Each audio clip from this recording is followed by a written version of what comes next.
Hello and welcome to another episode of FPL Expectations with me, Craig. We got to go dive straight into it. We don't have a lot of time until the deadline. I'm here, obviously, with Arya. Arya, how you doing? You good? I'm doing good, mate. I'm glad to be back on. Yeah, glad to have you. Glad to have you. We've got to dive straight into it. We don't have a lot of time. It's less than 45 minutes until the deadline. So we've got to rush through things and let's get straight to it. Let's see your team. Let's talk about game week 3 and how you got on yourself and let's see what team you've got. Sure. Let me put it up there. I hope you're able to see it. So this was me in game week 3. Yep. About 50 points, which was better than the average and definitely an all right score given the low scoring game week. Very low Of course, scoring. I know. Slim pickings in this week. But thankfully, I got the captaincy right with Salah, who was my highest scoring player. And besides Perisic, of course, who got the captaincy points late on in that game. Of course, I've got the usual suspects in the team. I did feel bad for having Andreas with his 8 points on the bench, but I know I wasn't the only one. There's a ton of people who had that. Primarily because he had the yellow flag for some reason on the previous week, which is why I think a lot of people benched him and benched him first. And so his 8 points unfortunately remained on the bench. But other than that, the defense was shambles besides Perisic, slim pickings elsewhere. But 50 points, not the worst score to be fair, given the average for the week was 48. And overall, also, I'm not doing too badly. 314k, 200 points overall. Not a bad start to the season. I'm kind of happy with where it's at. It's still everything is to play for. Yeah. Yeah, I mean, still a long time to go. Still a long way to go. We're only just approaching game week 4. But obviously, just looking back at your team, you talk about the Andreas situation. I think at 4.5. When you got him into the team, I mean, you're not expecting to play him every week or very often for that matter. But then when we look at that, you obviously jumped onto that Perisic bandwagon. And I'm guessing that was your transfer from game week 2 to game week 3? No, I actually started the season with Perisic. I knew that there was a very high upside with him. And I felt like I could take the risk of seeing how he gets his minutes. And thankfully, he got his start, and he already has returned big time for those who kept faith in him and didn't sort of transfer him out. So in many ways, a good call there, and it somehow worked out in my favor. Just looking at that team as well. I mean, you've gone for that big at the back kind of play. Obviously, with Cancelo, no returns, no clean sheet. James, no returns, no clean sheet. Trent, same thing. And Edison, same thing. I mean, a lot of money invested into that back line. I mean, how are you approaching the future game weeks? I know at the start of the season, a lot of people with the kind of value that was attached to these kind of players like James at 6 million, absolute bargain on paper. But then you see him playing at centre back. And then you're just like, well, kind of impacts his returns. I know, it really does. And then I think a lot of people, I think the Twitter template was to go big at the back. Yeah. It's something that a lot of people did really. But last week, of course, it didn't pay off. Yeah. But hopefully it does pay off in the weeks to come. That's the hope, at least. So I'm going to hold on to, big at the back for a minute. And let's see how that shapes out. Yeah, I mean, is that something that you're gonna, hold on until you play that wild card? I mean, it would be, if you would have come out of that scenario, I can't really imagine you going into the second half of the season, or the World Cup obviously takes out a chunk of it, but I can't imagine you going into January or later on in the first half of the season without someone like Trent. But I can see you doing that without someone like James, someone like Cancelo, and invest the money, maybe in the midfield or up front. I mean, is that something that you've been thinking about over the last few weeks, given how the bigger the back scenario has gone? Yeah, I think for me, the most important thing is that players like James, Trent, and Cancelo, we know historically they have return points over the course of a whole season. Yeah, So if you yeah, keep the faith, if you keep the patience and play the long game, I do believe they will return sufficiently with time. Um, I know that it is frustrating for a lot of people who are yeah, tied up even further, say, for those with a Robertson in there as well. yeah. Especially with the Um, Liverpool returns. yeah, it is quite a. I wouldn't. I think a double up for me would be quite a situation which I'm okay with avoiding, because I do Yeah, believe that it can backfire. I think the only defense that I kind of have faith in to kind of still return would be the Man City defense, even though yeah, they didn't sort of return last week. So I do yeah, have Ederson and Cancelo, who are fairly reliable, given that the rest of the Man City team is sort of up in the air. You sort of do expect that these two to start most games, and I yeah, do think that if they do start against most opposition, they will. And plus, Man City has a very sort of golden run of fixtures, a lot of greens in there. So I do expect that with good fixtures, with great players, that usually it should stick. So I wouldn't be too worried about. But Liverpool, on the other hand, do worry me because I feel like they've not started the season well, yeah, and that can usually, that momentum can usually spill over sometimes, and that lack of cohesiveness at the back can lead to further mistakes along the season. So I personally didn't sort of go with the Liverpool double up at the back, even though it was tempting.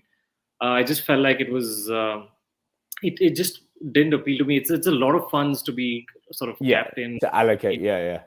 Yeah, so I just didn't feel comfortable, especially with so many good midfield options at the start of the season. It just felt like there was more value to be had in the midfield, whilst also, pricing wise, you could still afford 3, 4 very good defenders as well. Yeah, So most definitely. I mean, it's one of the key things I think moving forward. Because as I mentioned, at the start of the season, it was like looking at all these defenders and think, oh, okay, go big at the back. Relying on the likes of Robertson, Trent, Cancelo, James, and then now 3 weeks into the season or 3 game weeks into the season, Liverpool look a bit shaky. Man City last week, looked like they were very exposed to a certain extent. Chelsea is as well. And you're thinking, yeah, okay, have I? Because I think this is the first game week where, first season where a lot of people have invested heavily in the back. Traditionally, I think over the years, what we've seen is, we'll load the midfield, we'll load the attacking line. And then, obviously, it makes sense with, if you had Kane and Haaland or whatever it was, and yeah, Salah as well. But because of what we've seen over the last few seasons in terms of returns from the likes of Cancelo, James, Robertson, Trent. They're almost like we don't even consider them as defenders. It's more of their attacking returns. We don't rely on them for clean sheets. It's what they do, further up the pitch. absolutely. No, I couldn't agree more. I feel like the reason that people were so confident with Big at the back was not because it was a willy-nilly decision. It was because over multiple seasons they have consistently returned, 200 odd points over the course of a season, 150 to 200, which is a huge amount of returns from those players. And being that they're priced 7.5 and below, you can sort of gain a lot of value in those positions across the whole season. Of course, Yeah, we're all looking to attack each game week, and sometimes that may not pay off. But I do believe that it is more than feasible that some of the more reliable players will deliver sooner rather than later. So that's my philosophy at the moment. But you will see that when we sort of get to how we've approached game week 4, that I yeah. have made some changes to this current team. I had 2 free Which we will transfers in. get to. Yeah. Yeah, we look forward to running through my thoughts on that as well.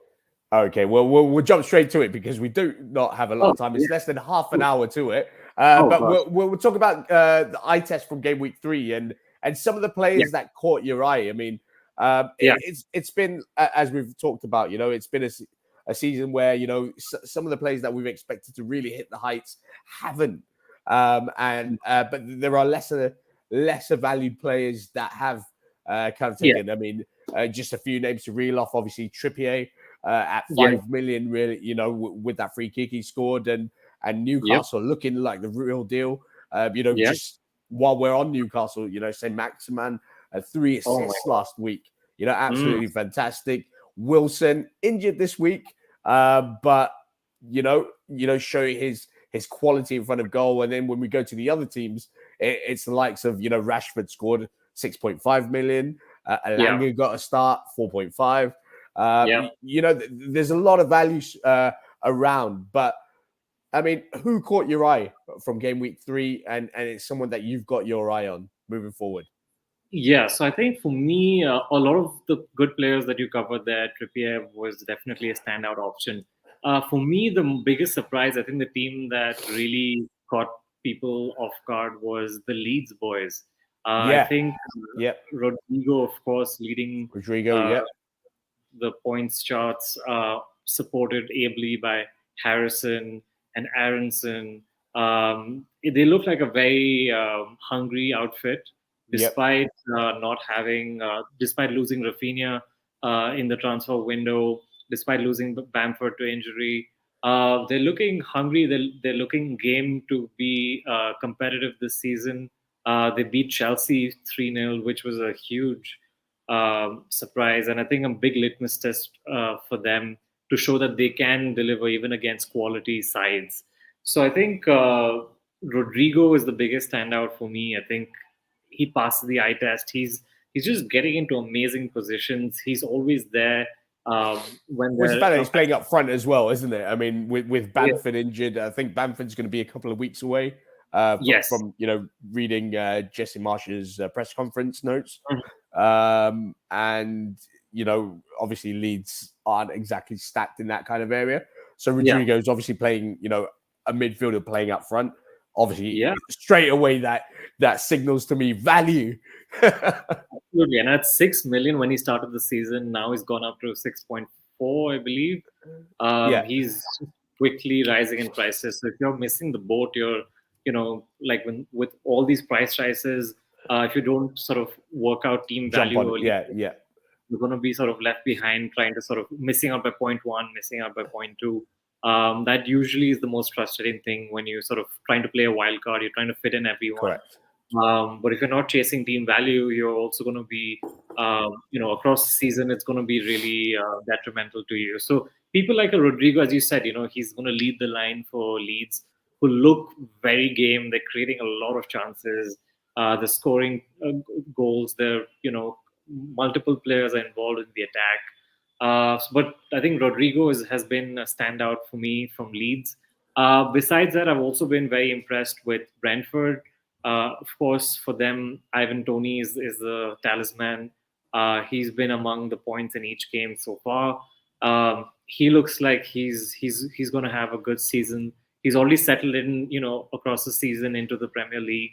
He seems to be, the lead person for Brentford to take them and keep them up this season. So I think Toney is another one that has caught the eye. He's going to be, I think, heavily involved in being transferred in this week.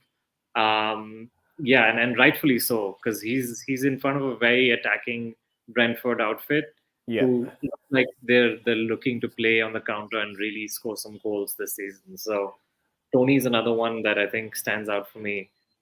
He's got a lot of people supporting. There's Jensen in the team. There's Mbuemo, De Silva, who all look like very attacking players.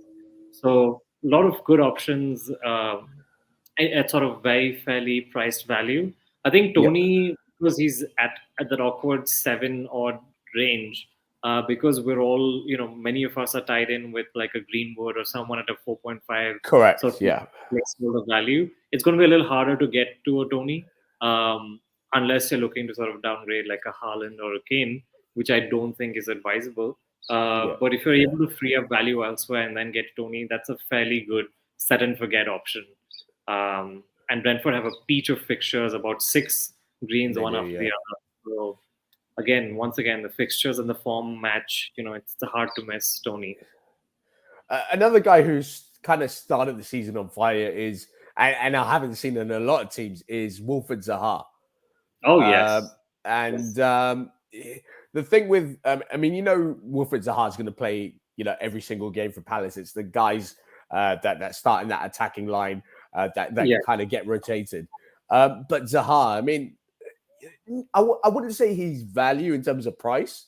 I think, if I'm not mistaken, he's about 7 million. So not cheap, essentially, but he's producing the goods. Yeah, I think he's always, flattered over multiple seasons. I think he's been, he could easily fit into any of the, major teams and slot right top in sides. and play with top sides. I think he's a quality striker. He's Premier League tested. He can score against the big teams. He can score against the small teams. He can dribble. He can finish. So he's got a lot of the, the qualities that you don't want to look for, and he's started the season strong. I do believe that there is an injury concern with him for this week. It's not a long-term injury. I do think that this week, I do believe Patrick Vieira did clarify that he'll probably miss the trip to Man City, but he'll probably be back in the fold of things the week thereafter. So one to watch for sure, because he's, on his day, he can, put in a couple of goals, a few assists. So he's one to watch for sure. But I think this week I wouldn't, because of the injury news, probably not recommended. Plus, he plays Man City, so it's probably advisable not to bring him in this week. Yeah. But then saying that, when you look at Saint Maximin's performance against City last week, on the break, and then you're thinking, well, Wilfred Zaha is a similar kind of player. He is. Do you know what I mean? And if he's gonna, if Saint Maximin caused them problems, there could be a potential for Crystal Palace, especially seeing how they played against Liverpool as well in the second game of the season. But obviously when you look at the fixtures, probably Crystal Palace, a bit tough for them if you were looking to bring him this week. But let's move on to your game week 4 team. And as I said, at the start, we don't really have a lot of time here, but I know you really want to go in depth with your transfers that you've made and the team that you're selecting. So let's shoot straight to it. Sure, let's get into it. So this is how I line up. This is my team reveal, by the way. I'm locked in. So this is how I've lined up. You'll see a couple of new names in my team. So I'm starting with Ederson at the back, and again, sort of trusting Cancelo, James, Trent, Perisic at the back, who all have really good-looking, favorable fixtures and potential returns at both ends of the pitch. So I've put my armband on Salah because he's got the best fixture of the lot against an out-of-form Bournemouth who's been hit for 7 goals for the last couple of games. And I've tripled up on Arsenal. My triple up on Arsenal continues, but I've switched things around. I couldn't ignore Rodrigo any further. I bit the bullet. I gave into the bandwagon. The price rises and the bandwagon and everything. Had to. I just did he get? Was it 2 price rises this week? 2 price rises this week. Yeah. It was really scary to prospect to miss out because each of those 0.1 start adding up over the course of the season. You don't want to be too far behind. And he's delivered in every single game, 7 points, 15 points, 13 points. These are some very big numbers and impressive ones. And as we've discussed already, he's leading the line in the absence of Bamford. So I took out Saka for Rodrigo this week, and I took out De Silva for Odegaard. Odegaard scored 2 goals in the previous game. He's the Arsenal captain, pretty nailed on. So the reason is that, I think the Fulham game has goals written all over it. Arsenal look like they're a form team. They're really attacking. Can I just add to that? Marco Silva's teams generally don't defend very well, do they? Yes, I think that's the assessment that that I think the Arsenal boys will be feasting today, and not just because I'm biased, being a Yeah, I was supporter. gonna say, yeah. It's hard to sort of bank on Arsenal, but I feel like this season they've passed the eye test, they've Yeah, passed the preseason test. 100%. And I Um, think I think the prices have helped as well. I think they've been yes, very, very kind to Arsenal. If very I'm being perfectly Arsenal, I mean, when you look at, I mean, I think everyone's in disbelief as to the price that Jesus came in, and yes, the reason why he's so highly owned, kind of yeah. reflects that to a The certain highest extent. ever owned player in the game, right? Yeah, Above in 80%. the history This of year the game. FPL. Yeah, I think it's something ridiculous. Or what is it now? Okay, you've got it up now. So the live, 82.2%. yeah. Wow. I mean, even when we're talking about like the FPL greats like Salah and I don't know if we could go even further back than that to Yeah, like your Henrys and or whoever it is. I mean, it's quite mind-boggling to see, but mind-boggling. it's but then it's because of the fact that he was priced so cheaply at the start of the season. And then when you look further back down, I mean, okay, Saka 8 million, okay, yeah, it's touch and go, but Martinelli at 6, Yeah. the likes of Saliba at 4.5, and so on and so forth. I mean, there's a It's lot of value within Arsenal, isn't it? definitely, and I think, and just like in preseason, some of them have carried their form The into form, yeah, the start of the season as well. Like Jesus has been delivering. Martinelli at a 6 million start of the season. He's been like a standout performer, and his pricing has been so kind to all of us that we can have a nailed on starter among a inform with great fixture team like Arsenal.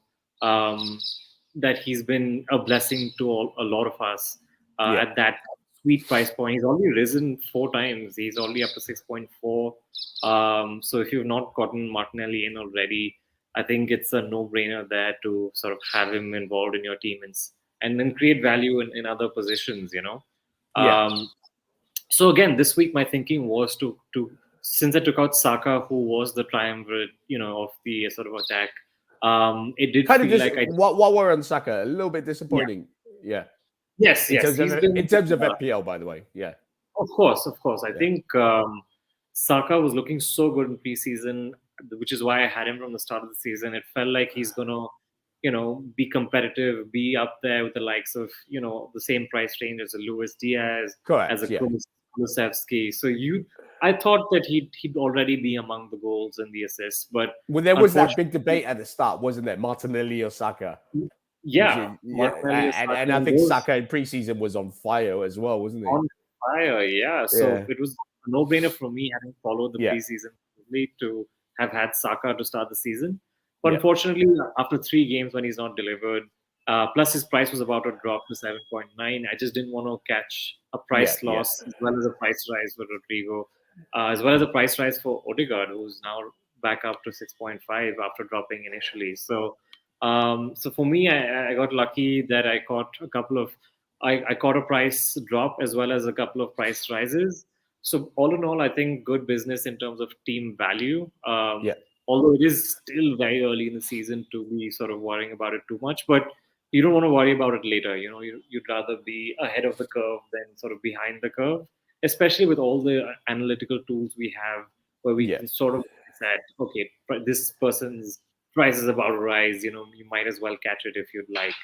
Um, so it's just one of those things. So this week, as you can see, I feel fairly confident about the team. We've got a fairly stacked team with most of them having home fixtures. Yeah.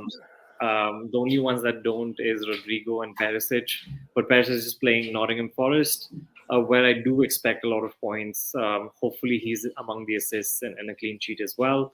Rodrigo, of course, I think he's been defying the fixture. I think with the Chelsea game, especially. Yeah. I know Brighton this week is a tough defensive setup to Yeah. beat, but with his form, you'd not sort of bet against it. And plus, even after Brighton, Everton, Brentford, Nottingham Forest, all very good fixtures, and we're not expecting because these fixtures are coming thick and fast. We're not expecting Bamford to sort of make a very quick recovery. I think Rodrigo's going to get 3 to 4 game weeks. I think leading the line. Without sort of they're not going to rush Bamford back, basically. I would highly doubt that, and especially with the fixtures coming in so quickly, he might require a little more. And plus, Bamford we know has a niggling injury, and he's prone to injuries, so it would be a little foolhardy to sort of rush him back and then get injured again. So just on that, like I was going to say, like those the managers that picked Gw4 at the start of the season, with the hope that he's going to play a few more games, and when Bamford gets injured, you thought, okay, yeah, we're in here. Like it's been a good selection, but he's just not got the start, has he?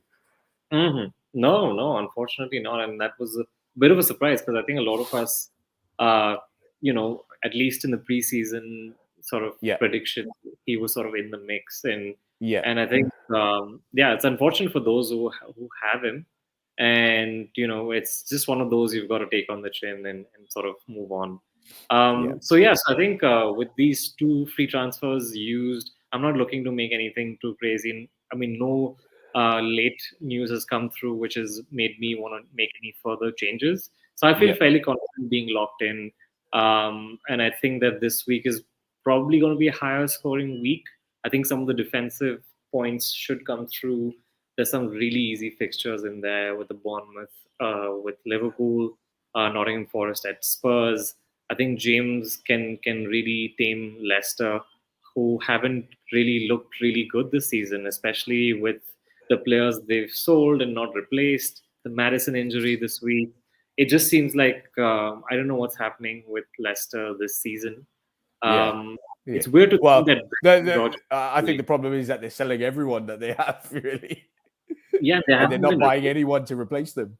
Yeah, especially when you sell like someone like a keeper, your first keeper who's been your trusted, gloves forever, and then it looks like they're selling Fofana as well. Yeah, I think it's kind of official. I think at least Twitter official with Romano. He's like the unofficial. He's announcing all the transfers. He's the unofficial official. Yeah, exactly. I mean, it's absolutely worrying for Leicester fans, and if you own Leicester assets as well, I mean, I thought there could be a bit of value there at the start of the season, in terms of when you looked at Maddison and probably Vardy just because he starts every game, but when you look at that kind of squad getting depleted by the week, I mean, not by the week as such, but losing their best players and some key players leaving, it's a bit of worrying. It's worrying times for Leicester. But if you've got assets that are playing against Leicester, I mean, even better, right? I mean, obviously Danny Ward and Iverson Danny Ward at 4 million is a good bench fodder. And you're probably going to keep him on the bench because correct. Even if you play him, he's probably going to get a point at best, which is what he's been averaging. Plus, he plays Chelsea this week, United next week, Brighton thereafter, and Spurs there soon after that. So not really good fixtures for Leicester either. So they might find themselves really behind because Ward has been looking really shaky at the back, and he seems to be letting in a lot of easy chances. Arsenal feasted. Arsenal scored 4 goals against them. It just seemed so easy. Like every time they were looking to mount an attack, Arsenal immediately scored. Leicester is a bit of worry. I would say avoid Leicester assets, barring say a Ward who can just sit on your bench for 4 million, a playing keeper. In the odd chance that your main keeper doesn't play for some odd reason, you at least don't have to worry about a starting keeper. So I think besides Ward, I don't recommend any Leicester assets. I think Maddison was in form. He was sort of returning, but he's now injured. So I think Leicester assets are off the market. I don't want to talk about it too much, but Iverson obviously dropped in price this week, but played quite well from what I understand in the EFL Cup. There has been a little talk about the potential of Iverson starting ahead of Ward. I don't know how concrete that is. I mean, we saw before the season started, as soon as they sold Schmeichel or when talked to sell Schmeichel, you know, there were a lot of good words said about Danny Ward and obviously he played under Brendan Rodgers at Liverpool and also now Leicester. So, you know, there were a lot of good things saying, you know, he's waiting for his chance. He's going to get his chance. And, you know, he's a top keeper. Not sure if you can point the finger at him and blame him for the goals that Leicester have conceded from what I've seen. But there was talk that Iverson did really well. And, you know, there could be a potential switch between the two. But, you know, it remains to be seen. But like I said, you know, it's 4 million keepers. We don't want to be harping on about them. No. Less than 10 minutes to go until the deadline. We're going to talk about captaincies and obviously Salah. I mean, it's is it a no-brainer this week? I mean, you got Salah, you got Jesus, you got Haaland. I mean, everyone's playing at home, it seems. You know, is it actually a no-brainer? I personally think it is. I think Salah has a very great track record at home. He also has a great track record against newly promoted teams. Plus, Bournemouth have been getting whipped in the last couple of games, 7 goals going through their defense. And Liverpool will probably be looking to make a statement after the sorry start to the season that they've had. And I don't believe there's any better fixture for them to sort of, you know, come back from their loss against United last week, which was very much against the run of play or against the expectations.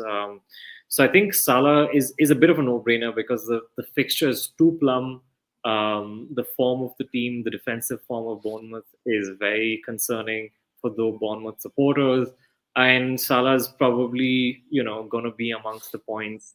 Of course, you could equally make a good case for Jesus or Haaland, but I just feel like just the simplicity of that fixture, the 7 goals that have gone in the last couple of games, it just seems like this is the fixture that Salah really punishes people who don't back him. So I'm playing it safe. I know some of you will be more adventurous than I thinking of, you know, trying to climb some ranks by, you know, sticking it on a Jesus, sticking it on a Haaland, which is perfectly fine alternatives. And this is a week where there are, you know, good alternatives at play. But I just think that Salah's just looking at you. He's going to, I feel like if you remember game week 9 from last season, a lot of people went for the fixture with Havertz and they didn't. Norwich. That was me. That was me. Yeah. It was Salah versus, Liverpool versus someone else. It was Chelsea at home to Norwich. They won 8-1. 8-1. And Kai Havertz playing up front for Chelsea didn't even get an assist. It was like, I reckon that move, like, more or less cost me my season. Like, if I'm being perfectly honest. I mean, I had Salah, but obviously I didn't captain him. But I took a gamble, and I thought, if I'm ever going to take a gamble, this would be it. You know, Chelsea at home to Norwich. And I always put that down. I just can't understand how, you know, you're playing up front for Chelsea. They score 8 goals, and you're not involved with anything. Like, it just baffles me. But it is what it is. And I always, you know, when you reflect on the season and saying what you could have done better, you know, I may be a bit stubborn, but I still don't think that was the wrong move, you know, for myself. You know, because you've got a midfielder playing up front, number one. You know, you know he's certain to start. They're playing at home. They're playing against the worst team in the league. You know, they score 8 goals eventually. You know, it's just, you know. But anyway, that was last season. Just a little stat. If you're still undecided about who to captain, there's less than 8 minutes left, right? If you are still undecided who to captain, here's a stat for you. Mo Salah versus Bournemouth. 67 points in 6 games.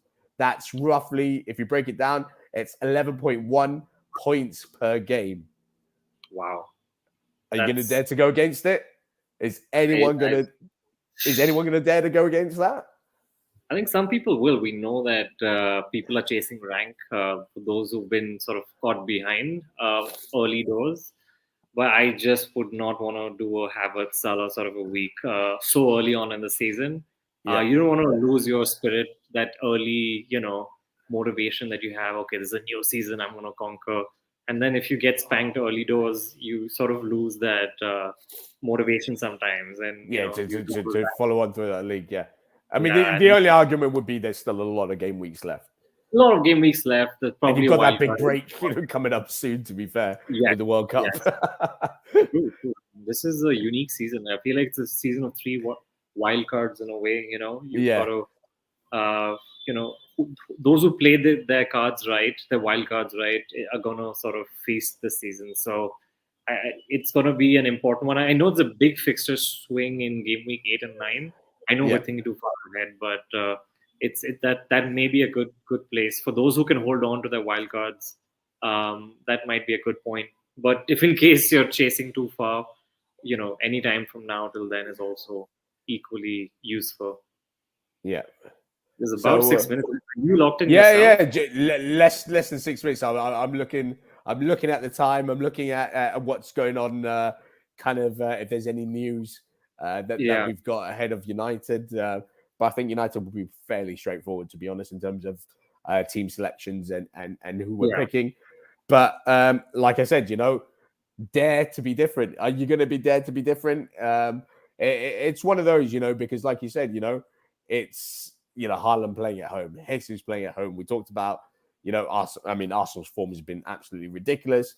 We know that Marco Silva's teams don't defend very well, and we know how good City are. We know how good Haaland is. But yeah, it's going to take a lot to go against Mo Salah this week, isn't it?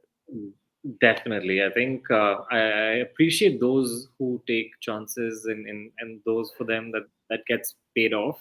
Of course, hindsight is 2020, but I'm not that adventurous a manager. I like, especially early doors, to be within the chasing pack. To be within touching distance of the early. You don't want to be caught too far behind. I think. Of course. Because as we've just discussed, sometimes being too far behind can demotivate you for the season, and I feel like now everyone's glued in. There's about 9+ million managers, probably the most in history, over 9.2 million, beating last season already. So this season is going to be the first time that we cross the 10 million managers mark, which is huge. You're competing against. It's quite an achievement, isn't it? Yeah, it really is, and we're up to 9.66 million, as I can see. I think we'll cross 10 million very soon, and think about it. They're going to be still players that join the game this late on in the season. Yeah, I mean, they probably won't rank very high, but the point is that probably they will play again next season.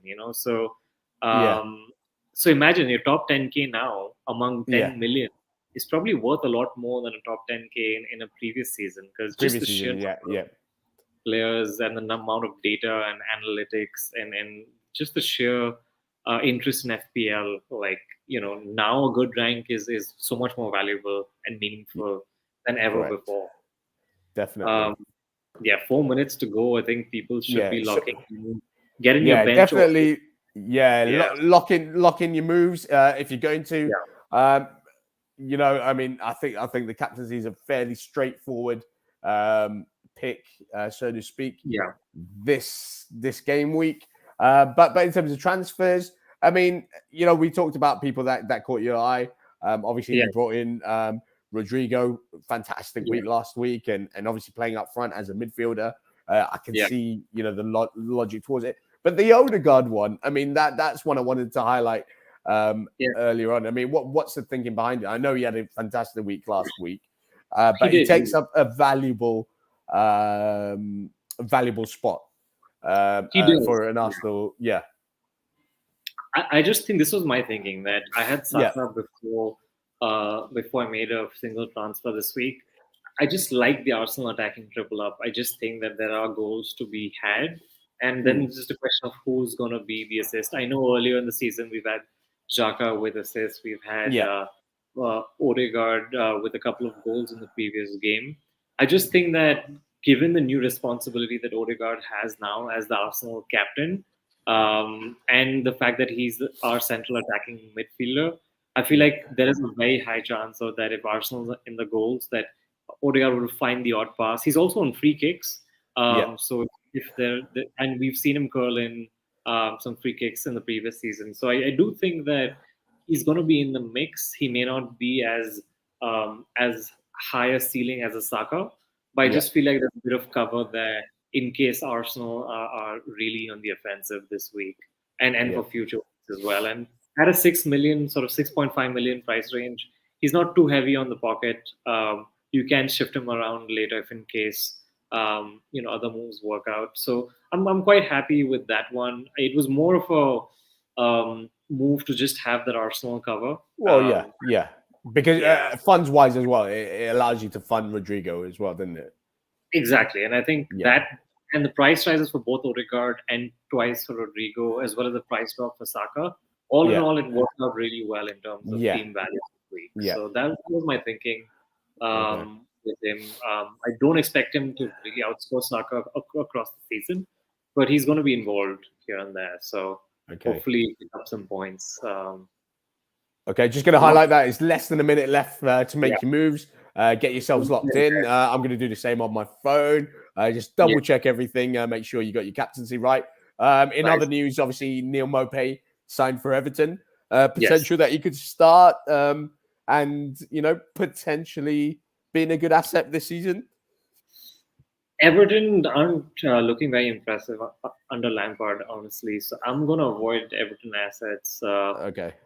As much as possible.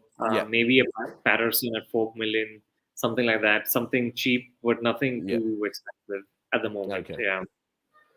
All right. And I mean, get your moves locked in ASAP because it's just turned 11, so or 11 where I am. I think everything should be kind of closed. And if you haven't made your moves, then I guess you missed out, really.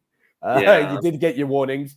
But I mean, that's game week 4. Captaining Salah, moves made, Rodrigo and Odegaard coming in. Looking forward to a big game week for yourself, I think. I mean, looking on paper, it looks very promising. It does. And I think with the analytics, it's showing an expected points about 90 odd points this week, which is if it all goes to sort of, plan and everything shakes out as it looks on paper. I'm hoping that this, because of the low scoring week that happened the previous week, I'm hoping that this is a high scoring week and we all get, some fancy big scores, because that's what we sort of play this game for, right? When our players really run, it just feels so good. It sets up the weekend. It feel, it just feels like, oh my God, if you feel involved in the game so much more. And that's something I purposely did this season, that if you see, I've covered for sort of Spurs, City, Chelsea, Liverpool, Leeds, and Arsenal. So really try to spread out for among those that have good fixtures. I think the only cover that I'm missing is about a Brentford. But those are moves that you can't have it all in one shot. But I think spreading the good fixtures and the good players around is important, because you don't want to be caught without cover in some high-scoring game. I think this week the Spurs Nottingham Forest could be any scoreline could happen in that game. I feel if in case Kane and Son turn it on, those are my biggest fears. I feel like I'm worried about, of course, a Kane or a Son or Robertson who I don't own this week, or Luis Diaz.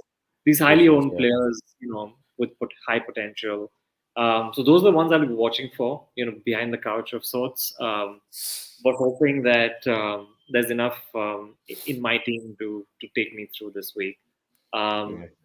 Hoping to work my way up into the top 100K, sort of, because this right now everyone's stacked up so close by.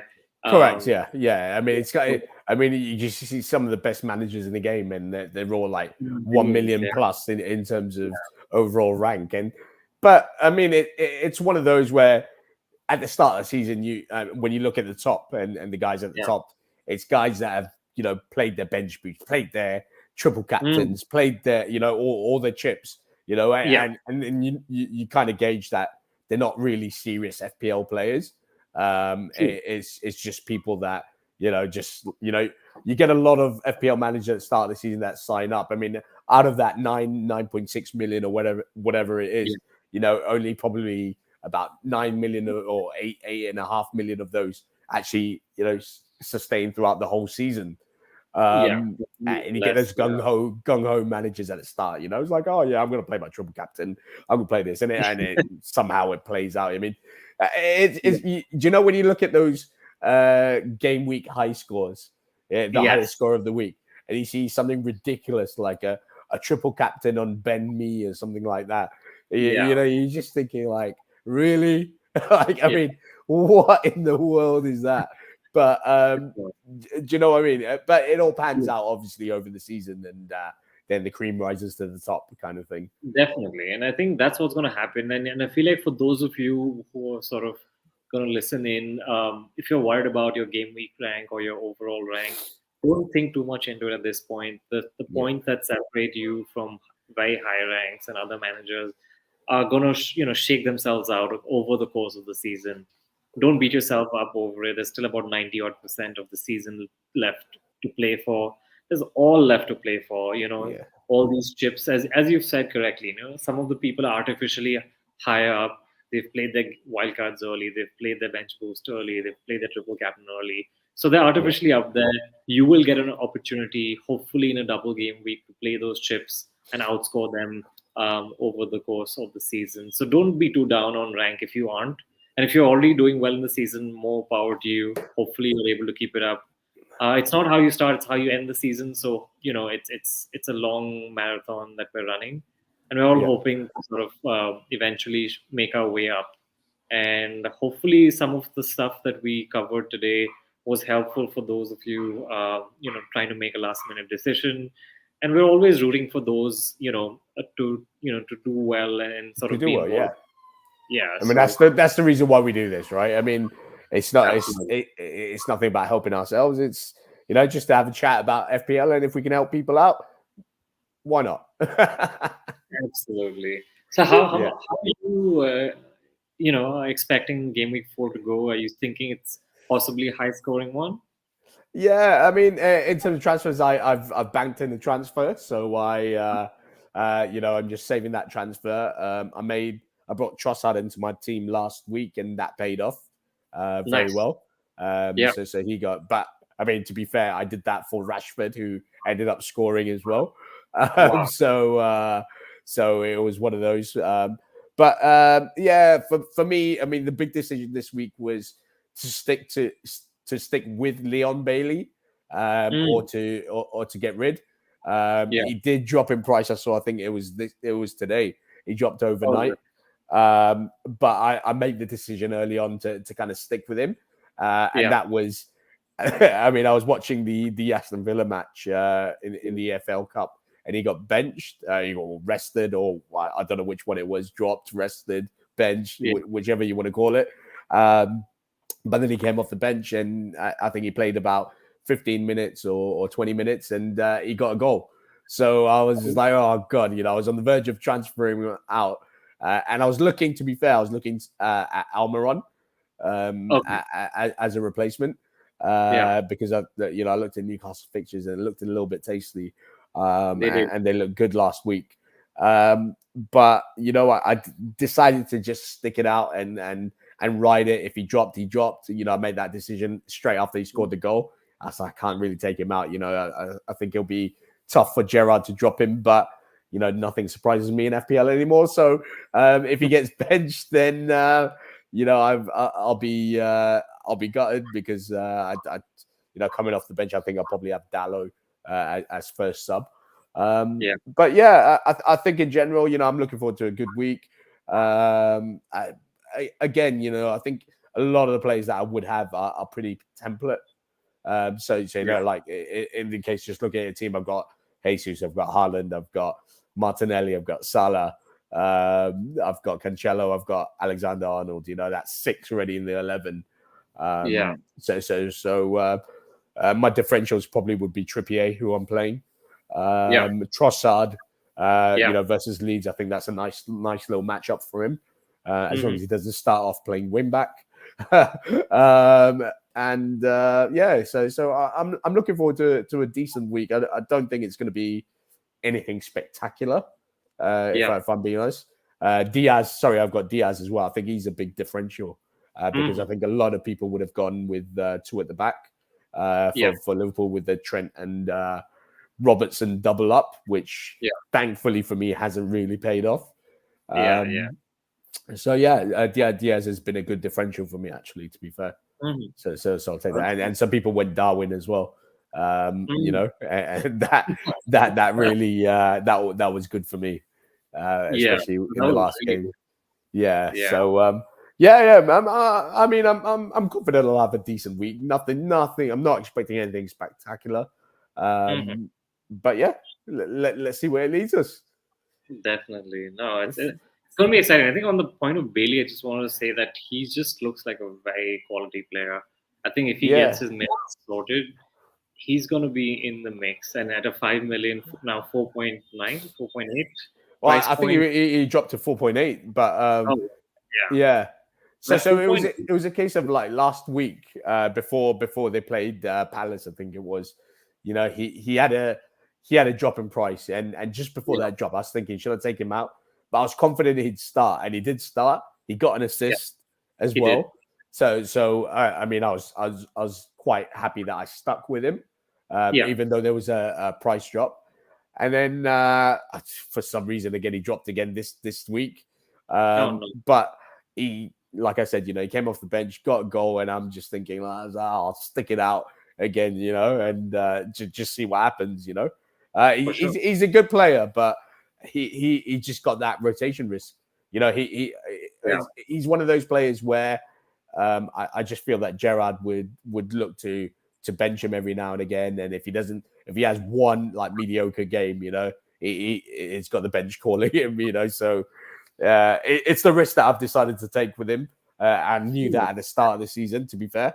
But the kind of words that were coming out in preseason from Gerrard were very positive. So I decided to take that gamble, and as opposed to having Andreas, to be fair, who I didn't expect to do that well as he has done.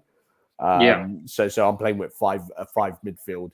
So it's in terms of my tactics, like I kind of had to invest in that fifth midfielder, if that you know, rather than go for a 4.5er. Yeah, that makes sense. Yeah. So it's a decision that I made early on, and I mean, you know, if I was to change it, obviously, you know, in a few weeks' time, I'm looking to probably play the wild card, and you know, I'll reassess then if it's worth upgrading that fifth midfielder to a third striker, possibly. You know, it's something that I'm looking at closely, to be fair, and just monitoring it and just seeing how it goes, because there's not a lot of value between that 4.5 to 5.5 bracket. Yeah, not too much. Not too much. So you know, it might be just worth upgrading it to a striker position and seeing how it goes. So that's kind of where I'm at with the team. So we'll see. We'll just see. But I do want to thank you, Arya, for joining us. I really enjoyed that session, and it's something that we're definitely going to look to be doing again throughout the season. And for everyone watching at home, you know, thank you for joining the stream as always. It's been a good one. United versus Southampton is going to kick off in about an hour and 20 minutes. If you've got your captaincy and everything locked in and your transfers locked in before the deadline, I wish you all the best. If you missed out on it, well, what can I say? We did warn you. But Arya, thank you very much for joining us on here. It's been my pleasure. Absolutely. I mean, every time I get to come on, I'm really happy. I was sorry about the delay today, but I'm very happy that we could run through and crunch through the team and captaincy and everything. I think we covered a lot of good ground in a short amount of time, and we gave sufficient warning to those to sort of lock in their teams. So hopefully people did, and we're wishing everyone the best with this week and looking forward to a great season ahead. Yep, definitely. And that's what we're here for. We do a stream every week. And if we don't, we take it onto Twitter. Sometimes, you know, the kickoff times make it hard for us to to actually do a live stream, especially when it's a Friday kickoff. But we always do our best to try and get it live and as close to the deadline as much as possible. But Arya, once again, thank you very much. All the best for this week. And thank you for all the advice that you've given. And to all the FPL managers out there, thank you very much. If you did tune in, and if you really did like this stream, do give us a like. Do subscribe to FPL Expectations.